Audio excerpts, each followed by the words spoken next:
Welcome to the Heart of Dad podcast. Heart of Dad is a podcast for entrepreneurs who are passionate about their families and business and looking to find more clarity, more balance and more alignment in all areas of their life. Come and join the community at heartofdad.com or on Facebook at groups/Heart of Dad.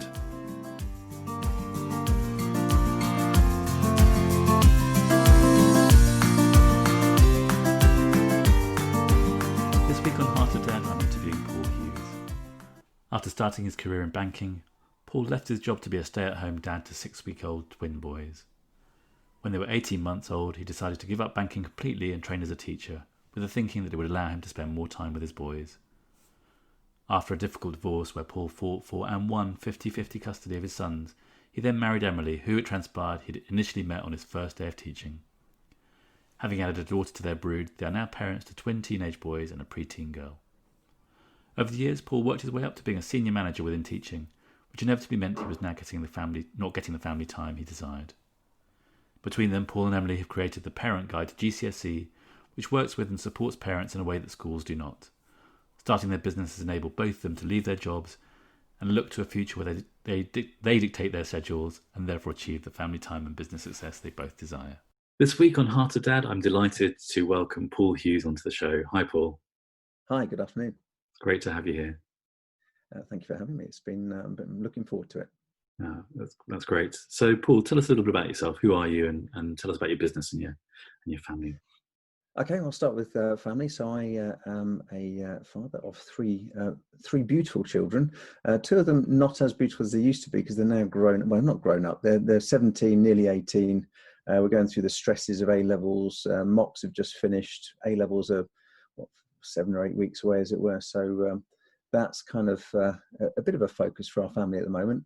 I also got Ellie, who is 11 years old now, going on about 14. And Emily is my wife, who is also my business partner. So, which is kind of what I'm here, to talk about both the dad side of things and the business side of things, and trying to fit both of those in. And the business we're talking about is it's called GCSE.com. It's essentially a website that is aimed at helping parents through the trials and tribulations of GCSEs, particularly through year 11, but we try and start in year 10. Brilliant. We're going to dive into a little bit more about that, but it sounds a really valuable business that you've got there. Yeah.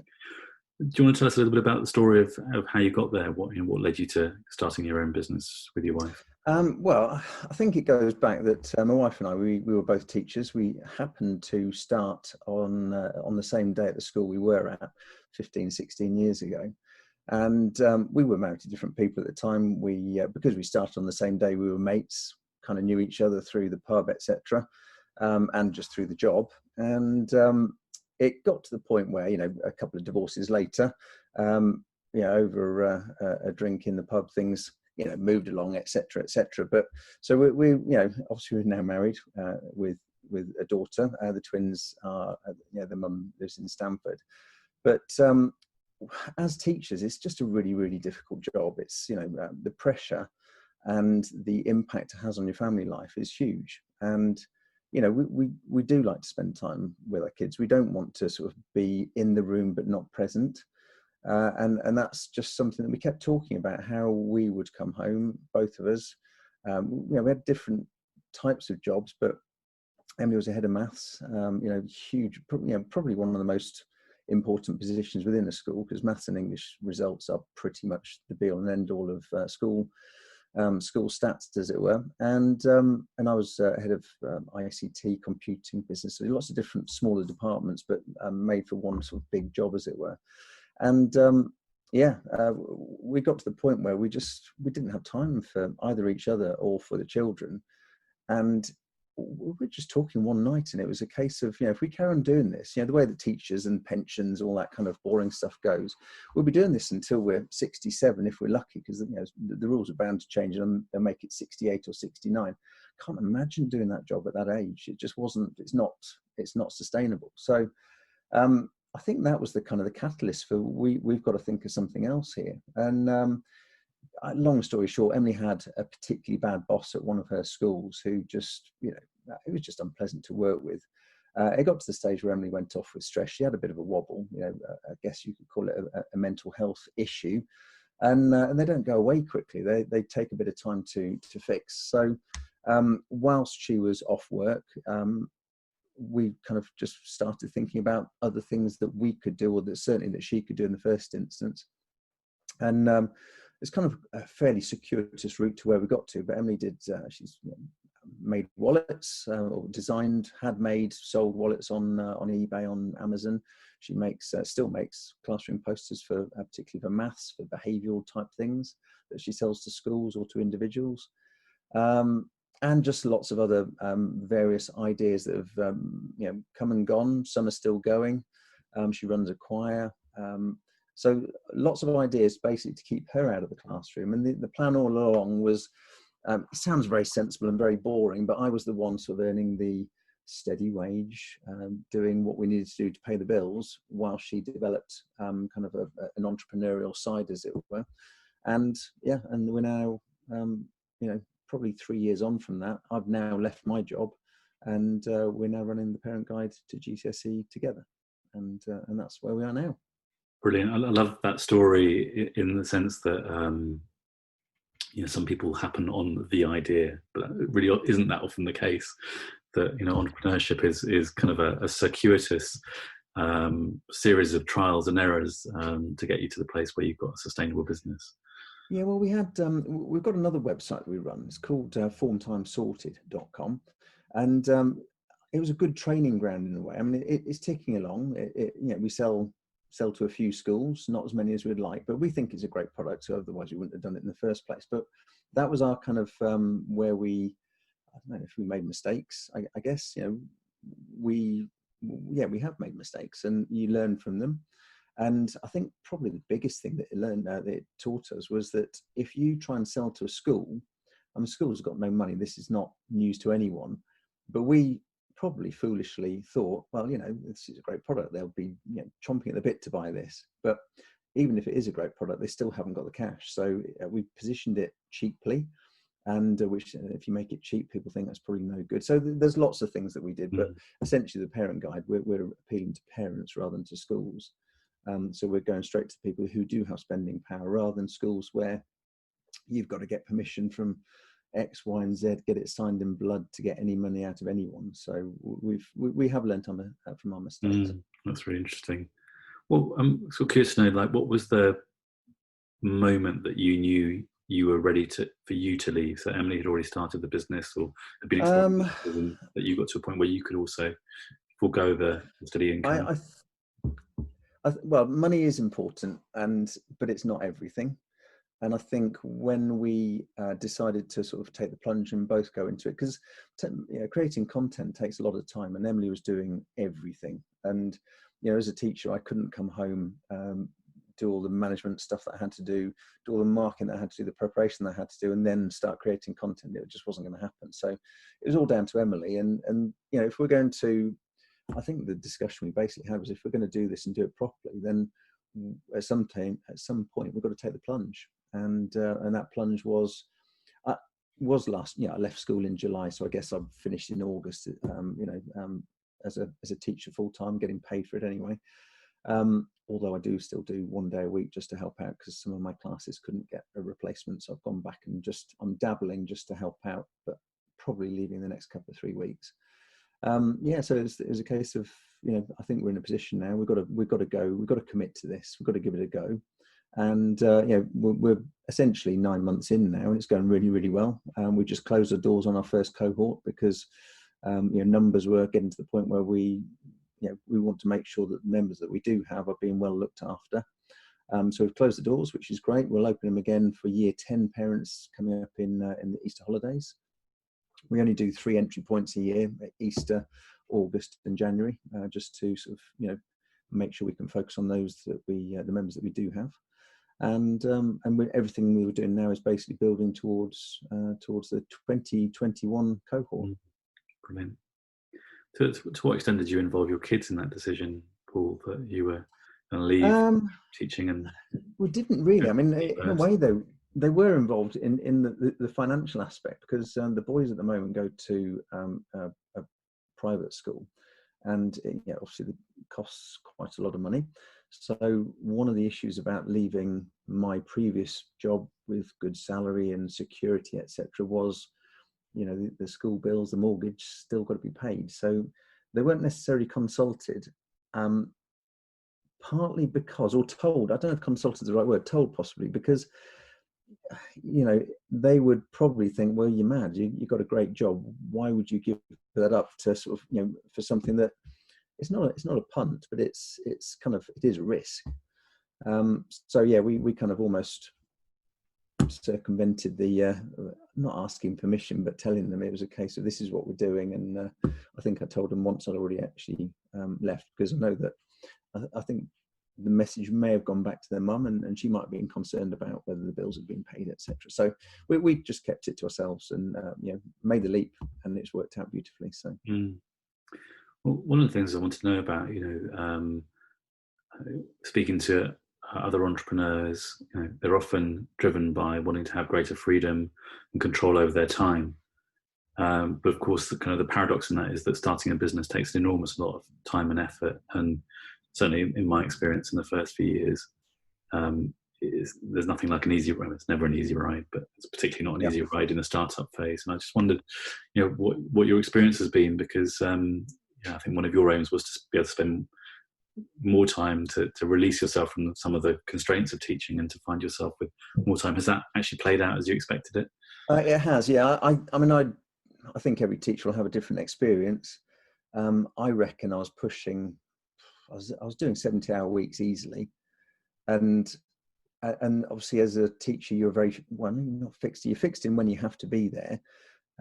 I would normally be in at 7 o'clock. I'd leave at 5 o'clock, which, some people think, well, if you're commuting from anywhere to, for example, London, you're going to be doing much longer hours than that anyway. But getting home at 5, you then got to sort of do the family thing. You've got to have food, do bedtime if you've got a young daughter, for example, and then you've got to start working, and it's all and the pressure's on to make sure you have got that marking done, that preparation done for the next day. Otherwise, essentially, a lesson isn't going to work. With the current way we work, I don't have to get up ridiculously early, but I do have a lot of work to do. So, if I choose to work at the weekends, fantastic. That's entirely up to me. I was working weekends anyway, but now I can do it in and around. The boys, they've got a car now, so it's not such an issue. But they, driving backwards and forwards to and from, driving my daughter to various clubs, I can do that now. I can, if they need picking up or dropping off, I have that freedom to do whatever I want, whenever I want. I only have to get permission off my wife, which normally is fine.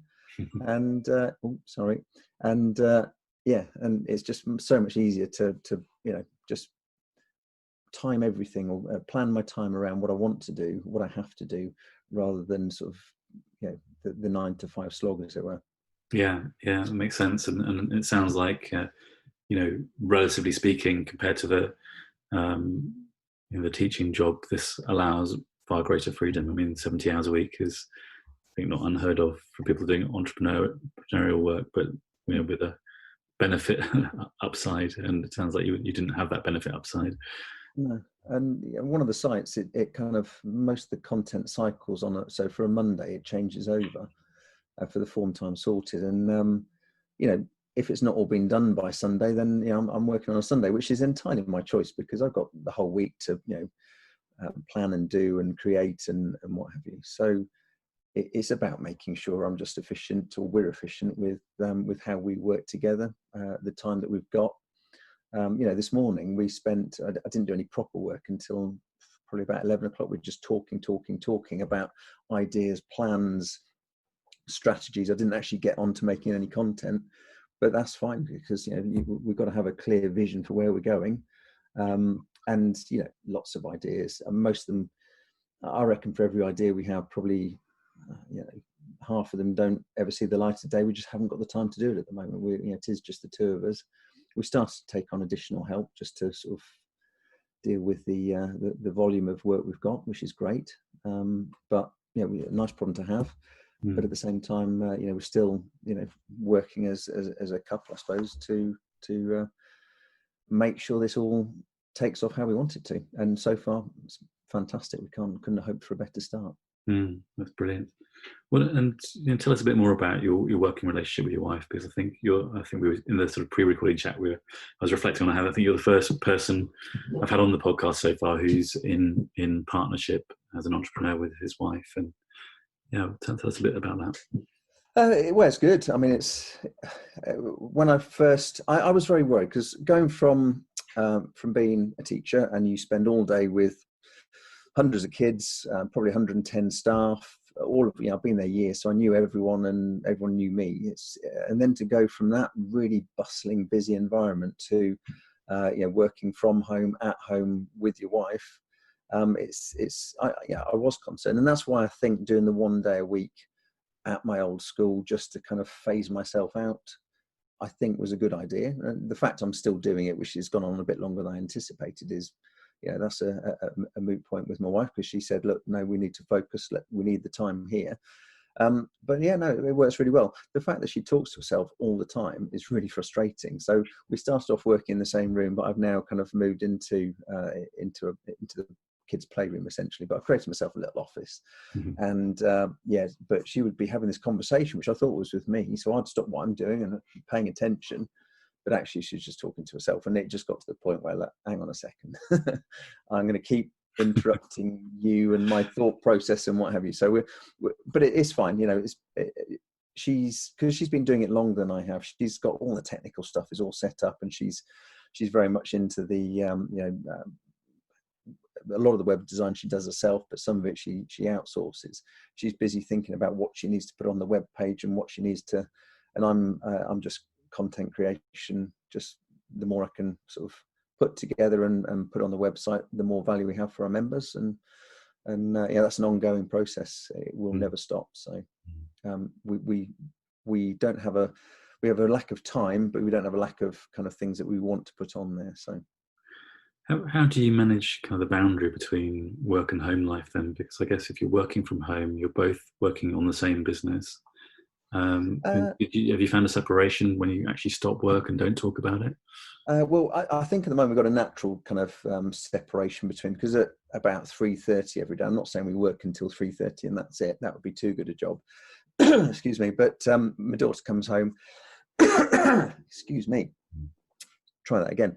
My daughter comes home at about 3:30. So either if we haven't opened the door already, the doorbell goes, and that kind of, we can't just ignore her. We don't want to ignore her because mummy and daddy are home, and she wants to talk about her day. So there is that kind of natural break in what we are doing. At that, once she's busy on her iPad or busy watching TV, we can then crack on again. But it's not as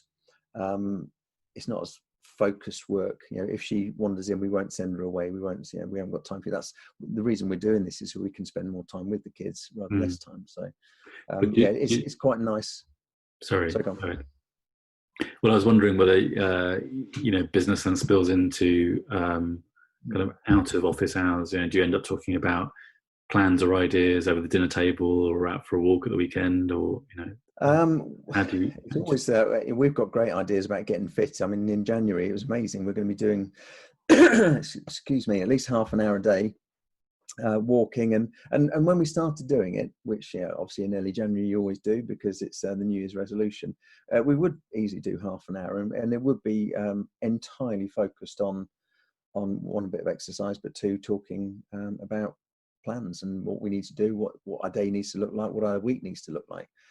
So with in the mornings, just trying to always do some exercise, and we always talk about plans. If we can do a half-hour walk, we don't just walk in silence and heads down and get the exercise in and then come home. It is a case of just talking about the plans that we've got for the business, and a lot of the plans we have comes from feedback from members, because we send out, we're very active on Facebook and on Twitter. Got a decent email kind of customer bases as well, and anything that people ask us about that we don't already provide, that we haven't provided already, that we haven't covered in our the content that's on the site, the content that comes in the emails, we can do it.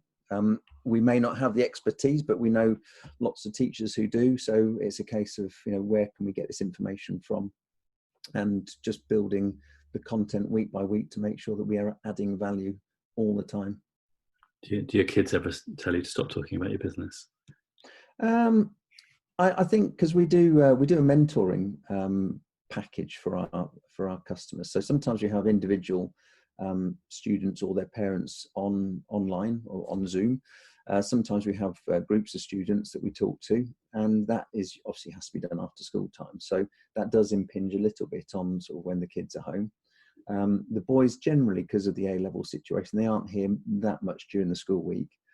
This week is different because they're here pretty much full time. But yeah, we try to, we are mindful of the fact that we do work evenings occasionally, but it is that balance we talk about. We if we're doing a 7 o'clock mentor call, then at 3 o'clock, 3:30 when my daughter gets home, then we'll stop for an hour or so and give her the time. At some point she gets bored of us anyway and disappears off. But if we are working late, then we have that balance. We make sure that we give them the time necessary, particularly A-levels. Obviously, if the boys are struggling with their maths, which they're both doing A-level maths, Emily's a maths teacher, there's lots of potential there for the help that she can provide them, particularly in this last 2 months before the big day, as it were. So yeah. If you don't mind me asking, Paul, how have you managed, given you had the divorce and your sons came from that first marriage, how have you managed the co-parenting in this kind of new family, old family situation that you have? Well, I mean, it's easy now, and I think anyone who's been through divorce, it's particularly if it's not amicable, I suppose is the right word. It is a problem, and this all happened when the boys were 5, and the early days were tough. But I think as they get older, as the water goes under the bridge, things just the clouds clear. You're doing what's right for the kids rather than any kind of grudges that you might have, and so things are a lot easier now. Emily, obviously she's not the boy's mum, but that works fine. She's been on the scene 12 years now. Best part of that they don't remember a huge amount pre-divorce, so it's all fine. Relationship with the boy's mum is good. One of the boys has been relatively poorly recently. Lots of conversations about hospitals and doctors and stuff, and I think that helps to build bridges as well, make sure that we're doing what's right for the boys rather than the whatever ridiculous ideas we have back in the old days where it's all about must get maximum custody and maximum money and all those kind of horrible dark thoughts that long since have evaporated. So relationship now is good. And sort of focusing back on your business for a moment, do you see this as the business now that's going to run through to the end of your working life, or did you see it as just a starting point? It's early days. It's only 9 months in, and we've got to go on. Feedback from members is really, really positive. We're building our kind of profile all the time. Reading lots of books about how to develop businesses or our business. We use coaches, we use mentors. We're getting ideas all the time. And we're enjoying it, enjoying the journey. If the demand wasn't there, then we'd have to have a rethink. But I talked about Form Time Sorted, the previous website. The demand, it's not going to sustain a teaching salary, not even close. Whereas this is, I think we're a year in, or 9 months in. We're looking at a 6-figure launch. So that should, if we can sustain that, we can't sit still, because whilst we don't think anyone's doing what we do, there's a massive marketplace there. 700,000 students do GCSEs every single year. There's a lot of stressed out parents out there that probably could do with our help. So the way we see it, this is a keeper. We're just going to keep working hard and making sure that there's lots of things we want to do. The website still, it looks great, but it could look better. Content wise, there's no end of the things that we also have our own podcast, and the number of guests that we'd like to get on who we think can help parents or teens directly to be better at what they do, better at parenting a GCSE child, or better as a child at just getting on and getting down to the revision. The list is endless, and it's a case of lining those guests up and recording them, editing them, putting them on as we go. We're both very excited about it. There's so much potential for it, and as I say, we just closed our doors. So if we were worried about numbers, we'd still be opening, trying to get sales in, but we're now at the point where we can not turn people away, but make them wait until Easter for our year 10 cohort. If parents, the way we see it is that if you have got a year 11 student, or year 10 at the moment, going into year 11 next year, if you start the program around Easter time, start getting them into those really good habits, very light touch. We're not saying work all summer, because that's what you need to do. That's not the case at all. Kids need time off, same as parents need time off, holidays, etc. But the sooner you start getting into the routines, starting to understand what is required, it just makes year 11 a lot less stressful. So we are trying to be sensible about when to open and when to get people on board, and so far I think what we've done has been really well received and is the right thing to do. Sounds like it's an amazing success already. Just moving in a slightly different direction now, what do you see the role of dad as being? Well, sorry, in terms of my role as dad. Yeah, as for you, yeah. Well, I didn't really say too much about the role of dad earlier about the divorce days, but I do have major frustrations with, and the divorce is rife and rampant these days. It's really unfortunate, but I'm just frustrated by the fact that really good dads often get bypassed by the courts, and I was very aware of this back in whenever it was 2007, and I had been not ever present. I was the one who gave up the job to bring up twin baby boys, and because I think at the time my wife at the time, she had the sort of more steady job, and so there's lots of reasons behind that decision. But the fact that I had done the sort of the stay-at-home dad part for the early part of their life brings that kind of an even more special bond. Best, I don't know, 14, 15 months of my life by a distance. It was such a special time, just focusing on them. But when it comes to the divorce, it's dads are, who are you? You were there, and now we don't need you. So therefore, you see your kids every Tuesday and then every other weekend. And I didn't want to be that parent. I kind of fought very, very hard, and luckily got an arrangement where I did see them half the time. So I got 3 days out of 4. Got most of the weekend time, so I got more sort of and more holiday time than so during the holidays I'll get 4 days compared to 3, and it was a good arrangement, and I had to fight very hard for it. And I don't like the word fight, but I guess that's the nature of divorces these days. Sometimes it doesn't, if you can't agree, you have to go down the legal route, as it always is the case. And so for me, the role of dad is I wanted to be there. I didn't want to be the guy that they see in a park every Tuesday for a couple of hours, have a bit of a run around, and then take them back. I wanted to be the one who's there kind of every day, or certainly every weekend, spending quality time with them. And as a teacher, that wasn't easy, because one of the ridiculous reasons because I had a previous life. I did work in banking before becoming a teacher, and when the boys were born, I was commuting to London, so I get up early. I didn't see them; they were asleep. I get home, they were asleep, and that was one of the kind of the catalysts to me giving it up, as it and basically.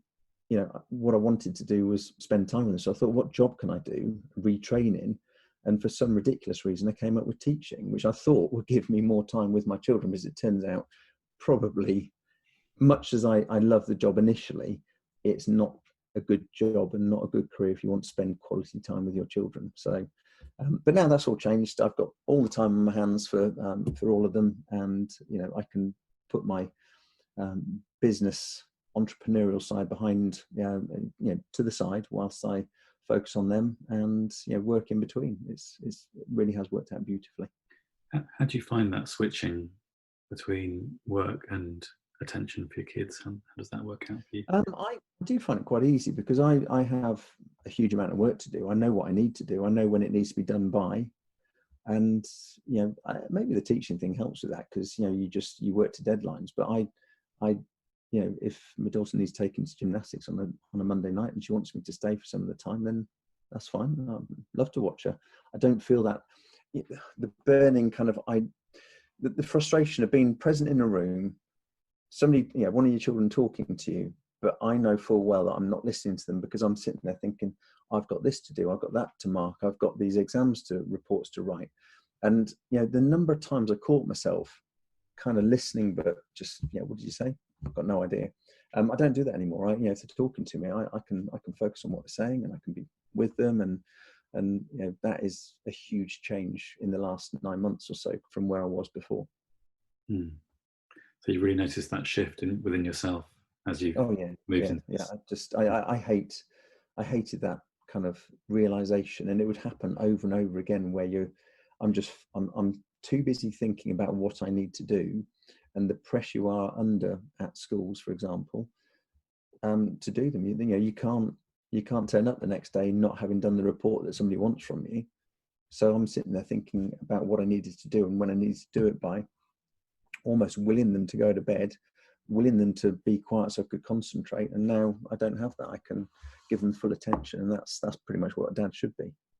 What have you noticed in terms of the relationship with your kids as you've been able to be more present with them? Oh yeah, well, I mean, not so easy with the boys because they are older. They are, as I said before, they've now got their own car, so they can come and go as they please. But with Ellie, when she comes in at 3:30, I'm there. I want to find out how her day's gone. I want to know what she's been up to.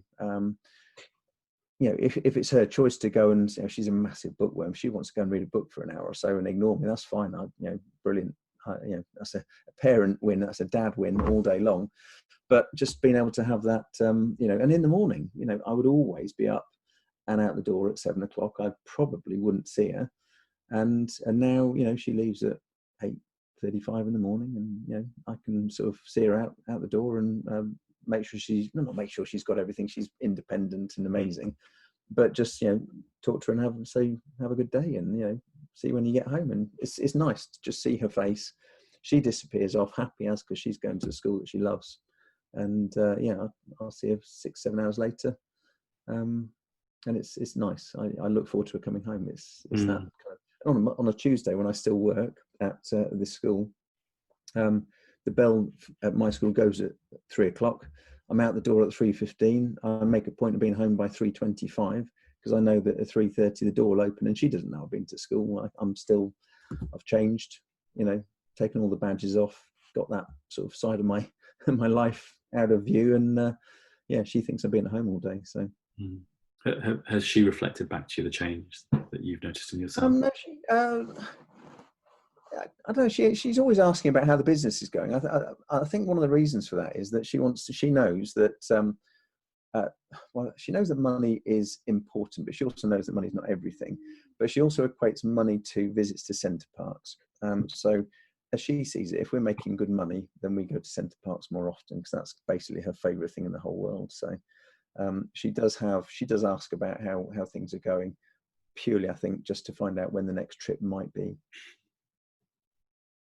Bless her. Yeah, children are great at focusing what their needs are. And the boys are going to university soon. I think they're aware of the fact they may not get a full grant, and they keep fishing for how much money they might be getting from dad. So I don't know the answer to that question, by the way, because even though I've been a sixth form tutor for many, many years at schools, I know the money side of university is something that it's so confusing. It's something you really need to get your head around if you are a parent long before it happens, because I know that I will have to pay money towards it. Otherwise, ends just won't meet, even though they will be getting a job when they get there. Hopefully. It's something that I need to be thinking about how much we need to fund it. And just going back, that means the business needs to work. So that's an added motivation, right? Yeah. Just sort of thinking back to your experience of divorce and what you were sharing about how things are stacked against dads in the courts. Was there ever a time, Paul, where you felt you might not win that battle? As I said, it's divorce is way too prevalent, So I do have good friends who've been there, seen it, done it, and I'm the only dad that I know who's got any kind of access, anywhere near my level at all. The standard, as I understand it, is weekday afternoon, and then every other weekend, and that's just not me. I've always had the 3 days, during the week, and during the holidays, the 4 days. But luckily that just doesn't work anymore, even though it's court ordered, etc. I think we've got to the point where we realize that we need to do what's right for us, because sometimes I'll be working away, or I'll be in the exam season, for example, as a teacher, spending quality weekends with the kids is not going to happen. So I would rather they spent time at the mum's house whilst I just got my head down and got the marking done. And that's only happened in the last couple of 3 years or so. But and similarly for the boy's mum, if she's going off to a conference and she's there for 3 or 4 days, rather than sort of pitching the kids around to sort of various friends or whatever, might as well come and stay with dad. And years ago we'd have never thought about that. It just wasn't going to happen. But now we're at a situation where we know what's best for them. We're not fighting. It's all constructive about what's best for the kids. And it's great you got to that place. Well, when you were in that sort of uncertainty, how did that play out for you? What kind of pressure did you feel when at the thought of not having your boys, particularly given you had that? It's been that many years. I'd say it's 2007-ish, maybe 2008 when the divorce went through. But it was all court cases, and having to go to court and explain or justify why, as a father, I should spend time with my children was ridiculous. But I was faced with the prospect of not seeing them very much. And there must be a lot of dads listening to this who unfortunately have been there, seen it, and got that particular T-shirt. And it's not pleasant. I just had a brilliant solicitor, had a brilliant and tenacious barrister who just I still, to this day, I think I probably owe my sanity to be honest with you. She was just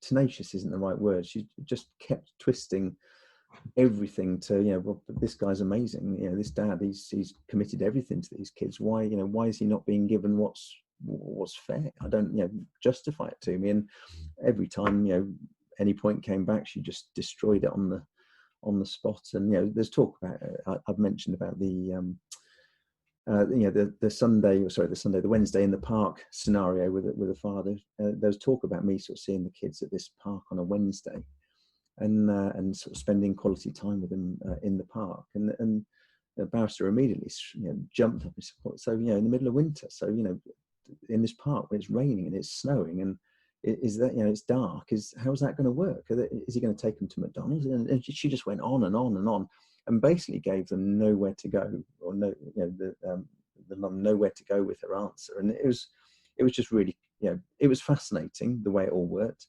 It was expensive, and it was, as it turns out, I think completely unnecessary, because I think if you are in the coal line today, if you think about what's best for your kids, I think parents deep down know what they should be doing. And I just wish we'd got there a lot quicker and a lot cheaper, because that money that we spent between us was tens of thousands of pounds each, and we could have been giving that to children's university funds, to paying off mortgages so we could afford more there's a million things you can do rather than fill the pockets of barristers. I mean, there's one example where we ended up in court for a day, and we had a half-hour slot allocated to us, but I had to hire a barrister for the day, and it cost me about 1,100 quid. And the judge ran out of time, couldn't see us that day. So I literally spent 1,100 quid plus a coffee for the barrister to be told, we've been timed out, we'll come back in a week's time. Had to get another barrister, another 1,100 quid. And it was just, that sinking feeling of, I haven't got any money. I'm a teacher, I don't earn great money.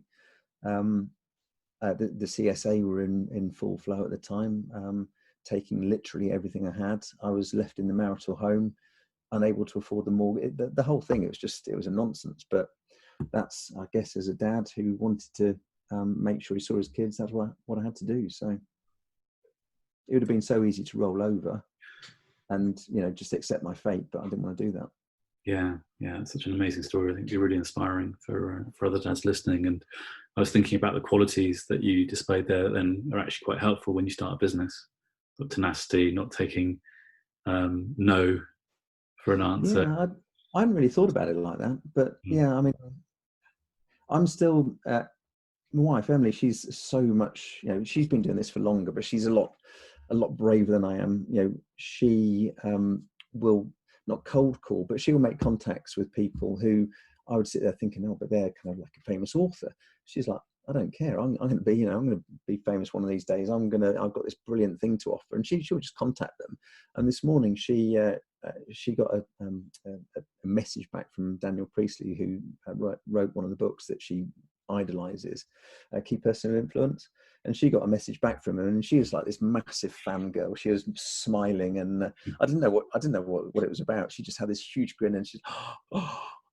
And yeah, so she's got, she's a lot braver because I think she's been doing it longer than I have. But at the same time, I guess through the divorce situation, yeah, I had to stick with it. I had to know what was right and know what, stick with what I believed in, and yeah, it did pay off. And I think going into this business without that tenacity, without that real clear focus on what we want, what I want from the business, I don't think he'd be doing as well. So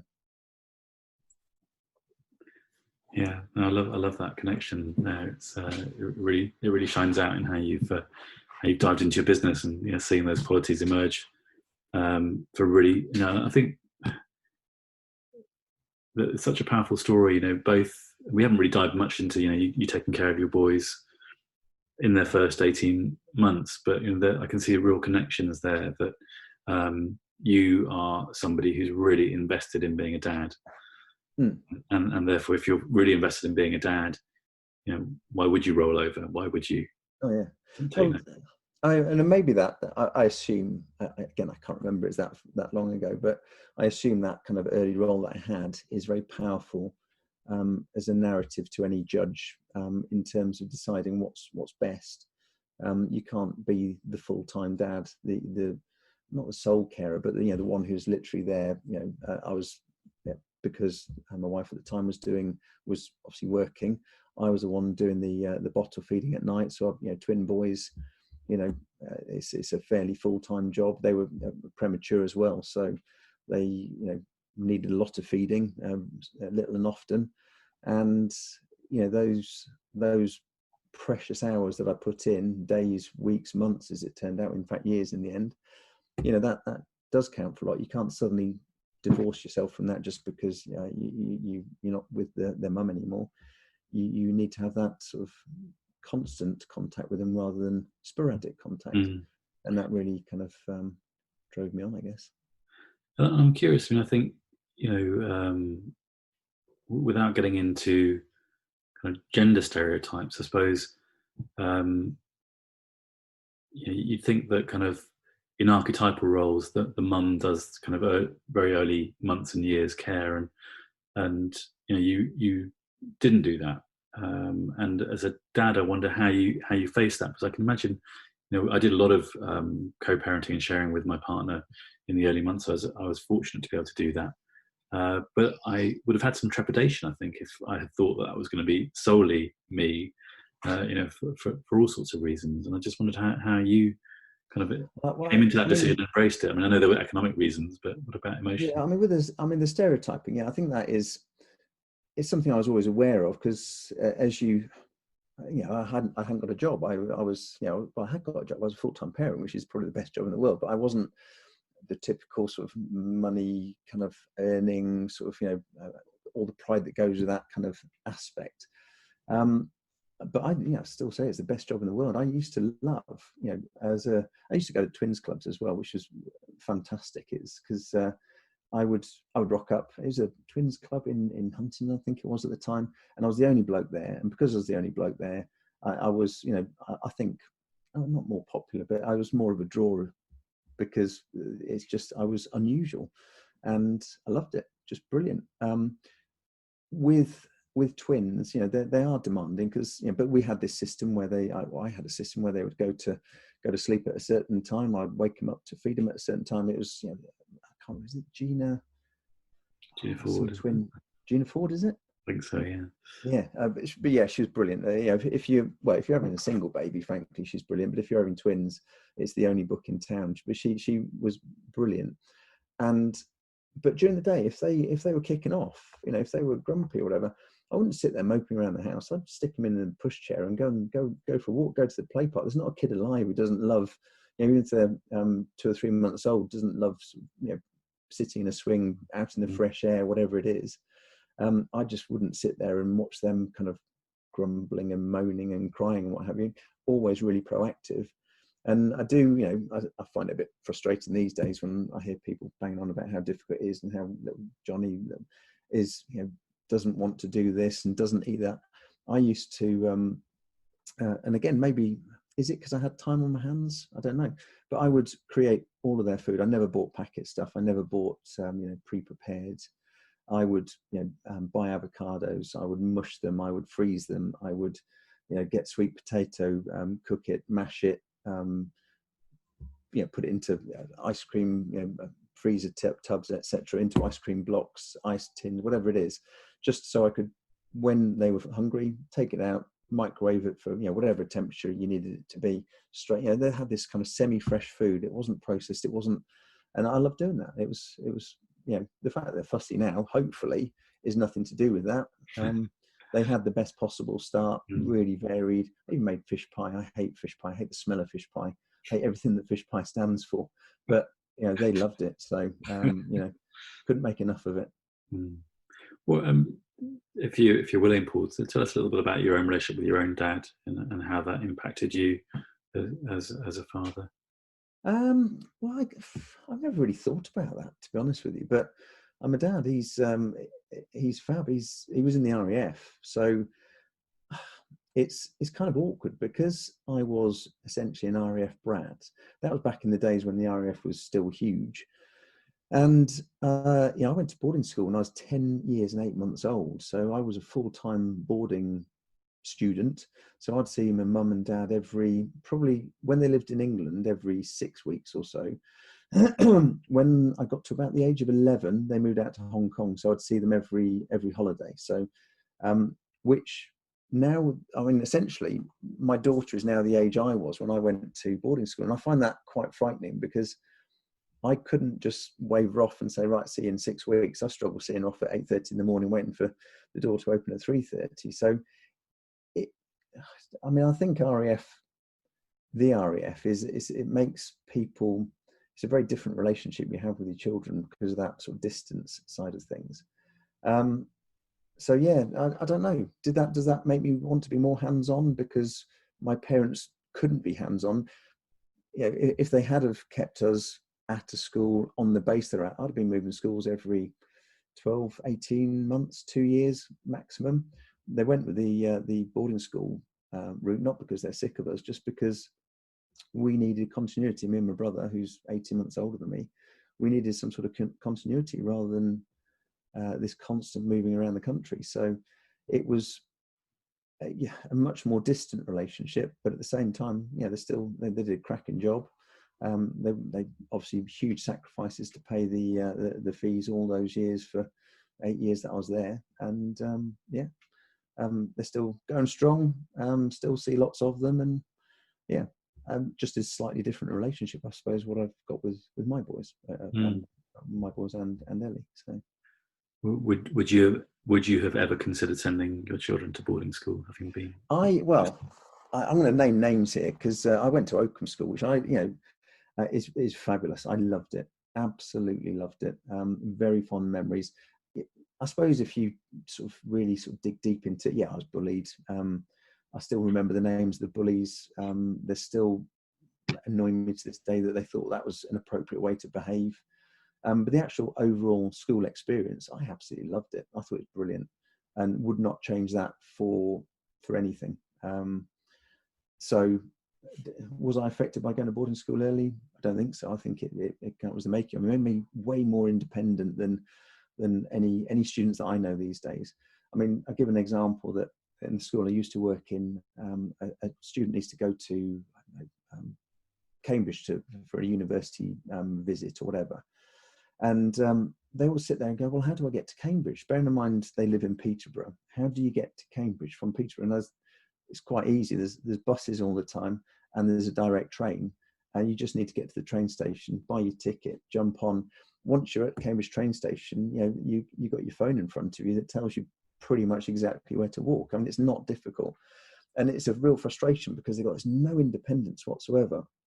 But at the age of 12, 11, whatever it was, I had to get from Oakham School to Hong Kong. And I did that by jumping on a train in Oakham, going via Stamford to Peterborough, sitting on the train on the platform at Peterborough, often in the middle of winter, freezing cold, massive rucksack, twice my body weight, waiting for the train to King's Cross, get to King's Cross, had to get off 5 tube stops to get to the wherever the Gatwick Express goes from. And then, onto the Gatwick Express, get to Gatwick, check my baggage in, make sure I get on the right flight, I did all of that as a 11, 12-year-old entirely independently. And only once when I went to Dubai did I nearly get sort of checked. I had to get off for refueling and what have you. I nearly went into the wrong queue. I went into the transit rather than the get back on and get to Hong Kong queue. And always did that. Just loved it. Loved the challenge. Loved the excitement, the adventure. Sometimes my brother was with me. Sometimes he was doing things at school, so he didn't come with me. But yeah, sometimes did it all on my own. Loved it.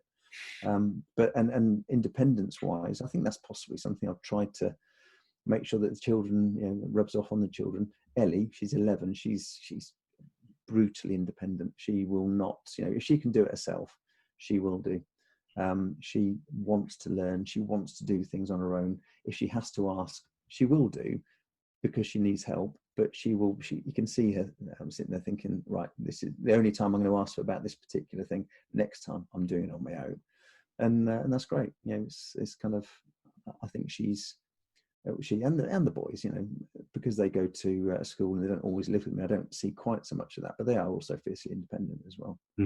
It sounds like you've really imprinted them. That's kind of the ethos of your family. It sounds, both with you and Emily, that independence is an important part. In fact, I'm going to qualify that with the boys. When I say fiercely independent, when it comes to cooking for themselves at university, I fear they are going to poison themselves. But they're going to learn. They're going to learn quickly. So. They're of an age where you get to do that. Hungry, one of the two. Yeah. Well, Paul, it's been brilliant having a chat with you, and really enjoyed our conversation. Thank you very Where much. can people find out more about you if they want to? Well, the website, or the main website I talked about earlier, is parentguide2GCSE.com. We're also on Facebook. If you just search Parent Guide to GCSE on Facebook. Twitter is not quite so easy. We couldn't use the Parent Guide to GCSE. So it's just at Parent Guide GCSE on Twitter. But on the website, that's the main thing, the Parent Guide to GCSE.com. And all the details of everything that we do is on there. If you are a year 9, 10, or to a small extent a year 11 parent, because that's cohort is nearly passed, then have a look. There's lots of stuff that we can do for you. And teenagers do need a helping hand these days, and schools just don't have the time to pass a lot of that information on to parents. So we pass it on, and so far, I think that the feedback from parents is that we're doing a good job. So it sounds like it, and providing a really important service. So thanks again for your time, and I'll include the links in the show notes. Thanks very much. That's been fun. I appreciate your time. Thank you.